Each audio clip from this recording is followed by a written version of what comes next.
one thing that, people who don't work in the industry don't understand is there's no choice for these individuals, right?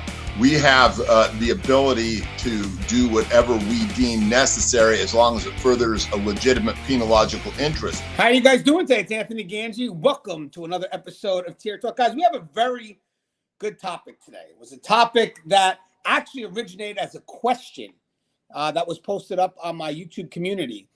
Combative versus resistant inmates. Do we think most staff know the difference? And guys, this is a very important topic because knowing the difference, that could help you keep your job or could be behind you losing your job. So again, it's a great topic. We're going to have Russ Hamilton, who's going to give us his experience, maybe some tips of identifying where the difference is, where you can be held most liable. And guys, this show is sponsored by 3 entities. We have American Military University. So if you're looking to get that higher level of education, maybe bring some experience into the classroom, check out American Military University. It's a great online school.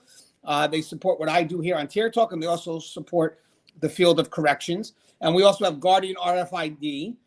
Today's video is brought to you by Guardian RFID. From inmate tracking and cell checks to cloud-based business and artificial intelligence, Guardian RFID digitally transforms jails, prisons, and juvenile detention facilities of every size. Visit guardianrfid.com for more information. And we also have the wrap. Now, guys, if you're unfamiliar with the wrap, I do have a link in this description here that's going to give you a video, show you exactly what the wrap is. But the wrap is WRAP, controlling combative subjects quickly and in an upright position so they can breathe, has never been more important. Guys, this tool actually relates to our topic. It's pretty cool. Departments such as Washington, DOC, LA County, San Diego County, and hundreds of other facilities across the U.S. trust and believe in the wrap restraint. Go to saferestraints.com for contact information and mention Tier Talk to receive instructor training at no cost. Lower liability for your facility and your personnel with the wrap. Give the wrap a call today, 800-WRAP 911. Okay, so let me get our guest, a regular here, founder of Keepers of Chaos on Facebook, Russ Hamilton. What's up, Russ? Hey, good morning, Anthony. Just sitting here, drinking a cup of coffee, ready to delve into this subject. So, Russ, before we go forward, any updates on Keepers of Chaos? And for those that are just tuning in, what exactly is Keepers of Chaos on Facebook? What do you offer? Well, Keepers of Chaos is a forum on Facebook for people that are professionals in the corrections system and that want to learn, the knowledge, the training, and all of those things. We are actually, focused on bringing people the best possible content to help further their career, to further their knowledge. And so it's more than just a hangout. It's one of those things that I think has been needed in corrections for a long time because we just don't get enough of that knowledge and training a lot of times from our respective departments. Yes, and guys, that's where we're able to help each other. I love the dialogue that's happening on Keepers of Chaos all the time. So if you're not on social media, this is a good reason to join, but you just have to be able to validate that you do work in this profession. So they will ask for some credentials. And then from there, once you're in, understanding corrections, you're going to be taught by the best. So I think it's great. And by the way, these are resources that we didn't have when we came in. So it's great for us to develop it. In some cases, people are long retired and are still invested in what we happen. So it actually keeps the experience in this profession a lot longer than just their 25 or 30 years. Now, this is a very important topic, combative versus resistant inmate. Do you know the difference? Only because, to be honest with you guys, we're not the only ones that are looking at these use of force videos. At any moment, these use of force videos can be traveled upwards. So the people that are looking at it, they may not understand use of force, but they do look at, it's the perception of it all. So we need to know, just to be on top of our game, when an inmate is being combative, being resistant, but there's also different types of resistance. And there's also different types of threats, even when someone's being passively resistant. So again, a lot of it is how we express our actions in the reports that we've written. So again, combative inmate is combative. resistant inmate. There's different types of resistant inmates. So there are going to be some where it could be passive, some where you have aggressive resistance. As long as you're able to explain if you have to employ use of force, I mean, that's the key. But we're going to try to break down the differences here in the hopes that when you do have to express yourself or you do have to explain yourself, that you paint a better picture than what the people perceive from the video alone. You're going to provide really good context that can hopefully sway and give an understanding to the public who doesn't know any background to the choices that we make. So real quick, just in general, Russ, before we get to some of the specifics, do you think that most staff know the difference between combative and resistant? That's one thing. And second thing is, if you feel that we don't, how do we expect the public to know it? Okay, first of all, I think that most staff understand it. I also think that they probably haven't thought a lot about it. Thirdly, though, I would say we have to be careful that we don't split the hairs on these things too fine, because, as with all things, in the human experience, there is a range of responses to things. And so, sometimes just because someone doesn't see that, maybe that amount of force did need to be used, they still need to keep in mind that, they weren't necessarily there at the moment in time. And it's very hard when you're an officer responding to these things, to necessarily be able to rein in every single thing that you're trying to do. So hopefully what we're going to do here today is we're going to try and help give you a game plan, some things to keep in mind, and some ways to be able to deal with issues as you're responding. Key about this dialogue really is to let's kind of get an understanding, if it's possible, of what is a combative inmate, what are the different types of resistance first, and then we can add to some of the threats that even a resistant inmate, passively resistant inmate, can also add to our job. Because I'm going to tell you something. Russ did a video recently about when you get an inmate that's failing to comply, but they're not aggressive with it. Don't forget the orders that we're giving this inmate is meant to provide a safe and secured environment, like empty your pockets. And the inmate's like, well, nope, I'm not going to do that, and start walking away. Could there be a threat? We don't know. Now, the public may say, well, that inmate's just walking away. They don't pose a threat. No, they still do, because they haven't complied. But how we respond or how we act to that threat is what matters. So basically, how do we justify our actions in an effort for the public to understand what we just done? Because mind you guys, they're not going to understand any level of force just being shown the video. They're just going to see something that's very ugly in nature. So what we got to do is we got to paint the picture that shows them why we had to take the steps in an effort to prevent and protect. I mean, that's the key. People think the use of force is used to beat up and destroy. It's actually use of force is really to protect and serve. It's a preventive measure. But I don't think the public sees it that way. Would you agree, Russ, that, I mean, to be honest with you, use of force really is a preventive measure? It absolutely is. And you know what? No matter who you are in the public and no matter how much you may or may not like it, the fact is that everything that we do in a correctional setting is backstopped by either the use of force or the threat of the use of force. These people that are under our charge, they can't just go home, right? They also they're not allowed to do things like verbally or openly protest. There's a lot of restrictions, liberty issues that have been removed from their ability. And so when that happens, you're going to get resistance, and you're going to get resistance of all levels, and you're also going to get combativeness at many different levels. And so oftentimes use of force is the only way we have to fix it. Now, are there a lot of other things that I would like to do? If I have the time, manpower, ability, and resources at that instant in time, yes, I would like to do other things. But it's not always possible, especially when you're talking about emergent situations. You're muted. Got you. You're muted. Got me. I actually got a quote here because I was asking people the question a while back is, do you know what the difference is between preventive and resistant? And, there are some generalized, understandings, but I like this one. Don't confuse the two. A resistant inmate may just be seeking attention and is emotional and mentally disturbed.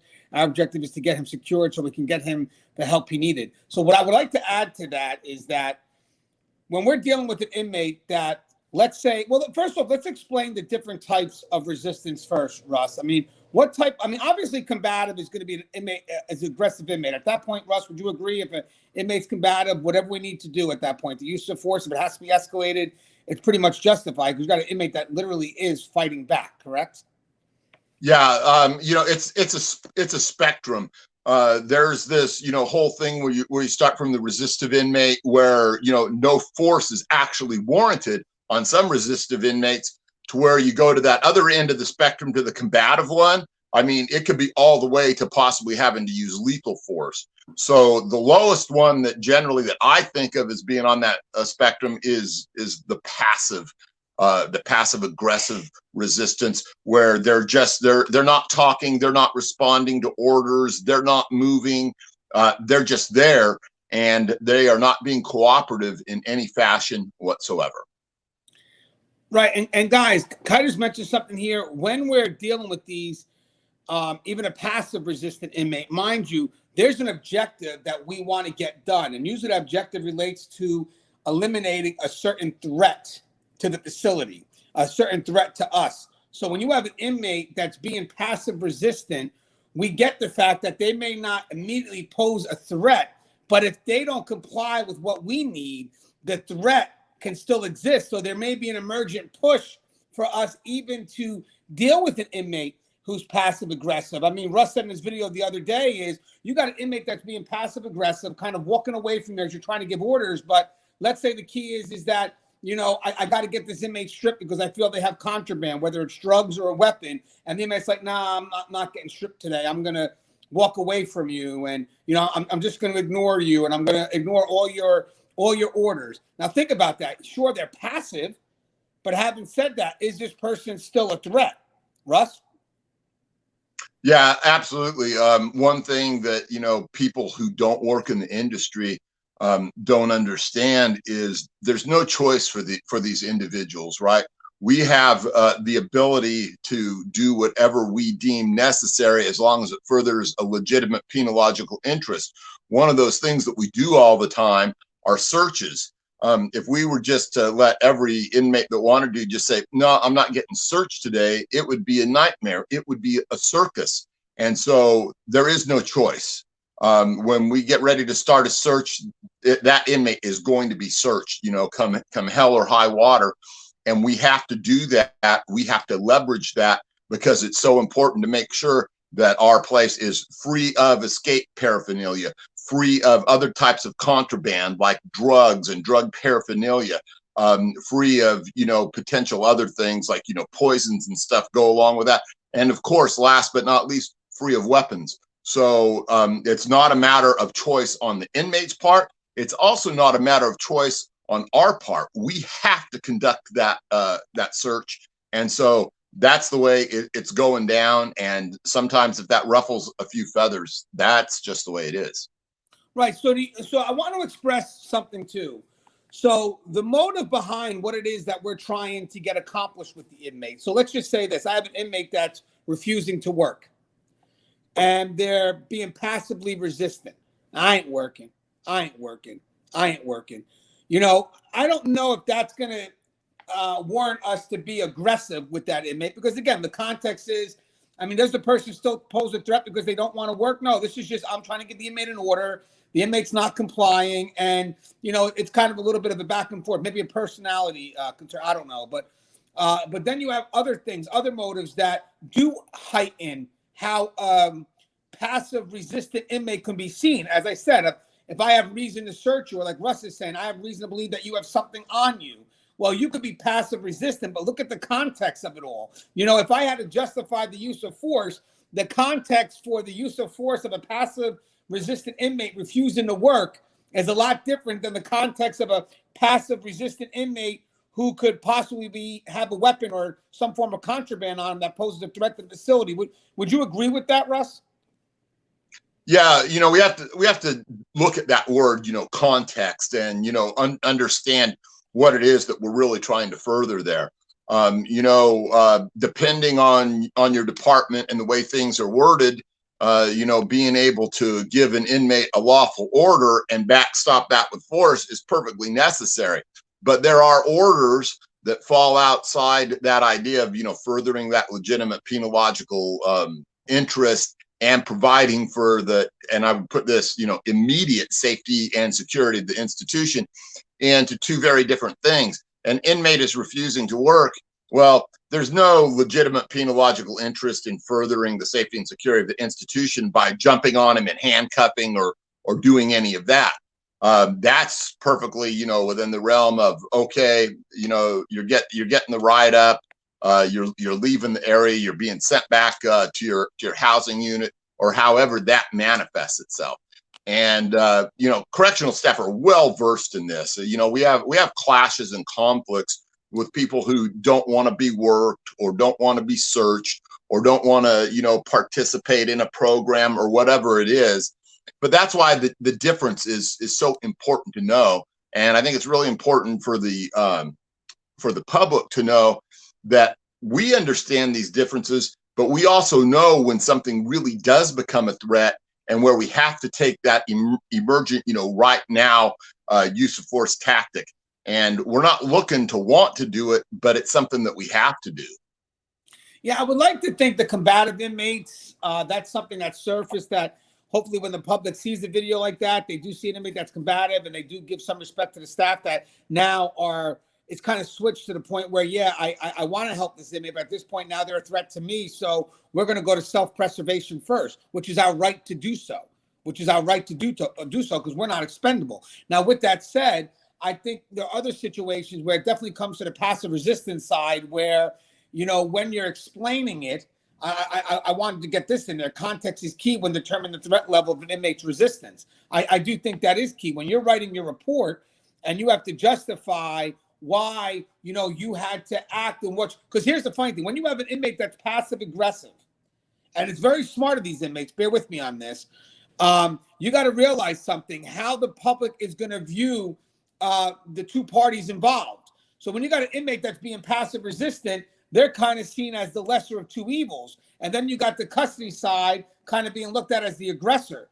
But if you get the context in play, then that puts a justification behind why custody had to step it up, and then a better perspective on the inmate who's passively resistant. But if you don't provide that good context, if that's not in the reports or anything that you're writing, all the public sees is what's in front of them. A person who doesn't appear to be a threat, who appears to be just walking away and whatever it is, but then you got custody who just seems to be pouncing on them. So again, Russ, writing those reports and not explaining that context really does kind of eliminate the true perspective of what's really behind. I mean, that's what's happening today in the public, right? I mean, we don't, even with the police on the streets, they're getting these actions on video, but they're not showing what happened prior. So all you see is this moment in time with no context, and it really does affect how the public is going to perceive what we do, because use of force is ugly, even if it's preventive. Yeah, especially, being able to lend context, because what does not happen in video can happen in a report. And by that, I mean, you can bring in what you're thinking at the time. Am I thinking about, okay, this inmate, he acted hostile toward me. I can talk about, his body language. He looked like he was getting ready possibly to fight. He was clenching his fists. The other thing that, I can bring in is the fact that, he was failing to obey orders. I can talk about the fact that, he was definitely at a point where I felt that, it could go one way or the other. And so that's the kind of thing that we have to bring in. Also, we can talk about things like this inmate, I hadn't searched him yet. And so there is possible an indication there that his resistance to dealing with me being handcuffed or searched lent credence to the fact that he might have something on him. So there's all of those things. And we never know until that moment in time after we have him cuffed and then after we have him searched whether or not that was true, but we still have to take action in order to ensure that he didn't have something on him. Right. So now, guys, we kind of just touched generally, because we're going to go to some of the physical behaviors, but we kind of touched generally on when you have a passive resistant inmate, you know, when it may be a good moment to employ force. Again, what are they resisting? I think that's key. So if they're resisting any type of potential, if they're resisting anything that stops you from being preventive in regards to dealing with a threat to the facility, a threat to another inmate, a threat to us as staff, whatever the case may be, then even if they're passive resistant, the outcome adds to, hey, we got a concern here regardless, so we're not going to let this person walk away. You know, we can't allow this person to walk away. And again, that's key, the context here. But with that said, I just want to, I think sometimes people get confused when you have an inmate that's not being combative, but they're also not being compliant. You know, and when we're talking about that, we're talking about the physical nature of it all. Like I may have an inmate that I finally, you know, we're trying to get the inmate, you know, where they need to be. We're trying to secure the inmate. Now the inmate's not like they're resisting us physically, but they're not combating us. Is there a difference in how we're going to respond in securing that inmate? So, you know, there is, but the problem here again that I alluded back to before is you got to watch how finely you're splitting this hair, and that we have to give our officers some room to operate. There's a gray area there. By the same token, I want my officers to kind of be restrained and professional and try and move this particular incident along as quickly as possible to get that inmate into the bracelets, so that at that point there's no gray area in the officer's mind or the inmate's mind about, okay, hey, it's over, hopefully at that point. So yeah, when you're responding to things, you have to be clued in and cued in and be looking for, you know, what's going on, especially if you're arriving at an area where you really don't know what was going on. You don't know if the inmate was combative, you know, 2 seconds before. You don't know whether he's only being resistant now.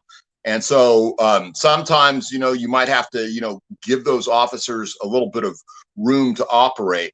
I think that the safest thing for you to do is just make sure that you are so steeped and well-versed in policy that when you get there, you're able to handle it. And then second of all, you're able to write it and justify it. You know, when in doubt, you have to be that person that knows how to make that decision and ride the heat or ride the praise for it at that moment in time. Now, I also want to add threats. What about threats? Does that automatically up the level of force? I mean, you could have an inmate that's turning away from you, and as they're turning away, they could say something through their side of mouth like, yeah, you even think about touching me, I'm going to fuck you up. I'm going to do this. I'm going to do that. I mean, does that give us a reason now to up the level of force, Russ? I think it can, and it most often likely does, because that's the point at which they've already signaled that they're ready to take action. And you have to take that seriously. You can't just blow it off. Well, you know what? He was only funning, because I've had so many threats come to complete and instantaneous fruition that at that point it's time to instantly put them into the handcuffs. It's time to, you know, make sure that they're searched and that they're free of weapons, free of drugs, free of other contraband. But the main thing to take into consideration there is that as you go to apply those cuffs and the resistance begins, because it most likely is right there, then you do have a better justification for, you know, moving that to the ground, getting back up there, and all of those other things. But the threats are the things that the inmates always think that they're simply going to be able to trot out there and then they always feel that they're never going to get in trouble for that. And I want to add something too, guys. If an inmate's walking away from you, and as they walk away, they say a threat, at that point, it's good to also call for your backup. Don't chase after the inmate because you don't know what you're getting yourself into. And plus, a lot of people, they get things so personal that they don't realize that when they're going after that inmate, what are some of the things they have on them that could pose a risk to everyone else, even the response team? Some officers still carry their keys on them as they walk the unit. So as you had an inmate walking away and there's a safe distance between you and the inmate, I'd be calling for that backup, especially if the threat was made. If the inmate's going to make a threat and go back to their cell, we're going to be a little more strategic in our response. If the inmate goes back to their cell, hopefully we get to secure them. We also got to be careful with that because we don't know what they could be getting. I get it. But the point is, if I had to choose between two, I don't want you going after that inmate alone because you also don't know what they have on them. So with that said, a lot of people have been known to do that. The inmate says a threat as they're walking away. It's like, what'd you say? What'd you say? Get down. It's like, whoa. If you could give your directives from a safe distance, that's fine. But I definitely would get a supervisor and some backup in that area immediately. Would you agree with that, Russ? Yeah, the main thing is to be aware of the resources at your disposal and be aware of, how the situation is developing.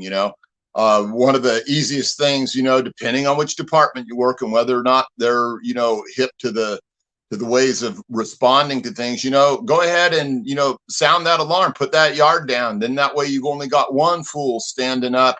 And that doesn't mean that you have to go chase him right then and there. Let him decide whether or not he's going to comply, get some extra bodies there, be able to then move in with those extra bodies, deploy pepper spray, a taser, whatever, to take this guy into custody.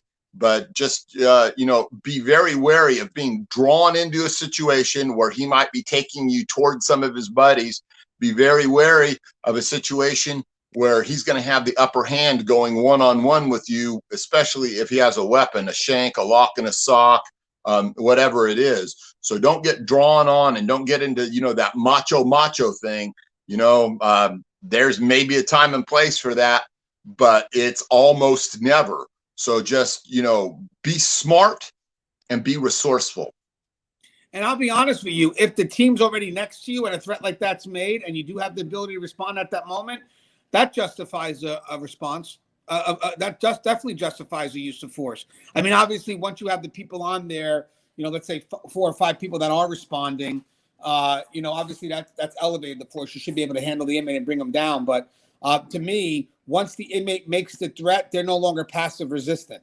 I don't care if their body language and everything says that they're passive resistant. I don't care if they're walking away, especially if the body cameras now and you can record that threat. I'm going to tell you something. That threat's going to carry a lot of weight.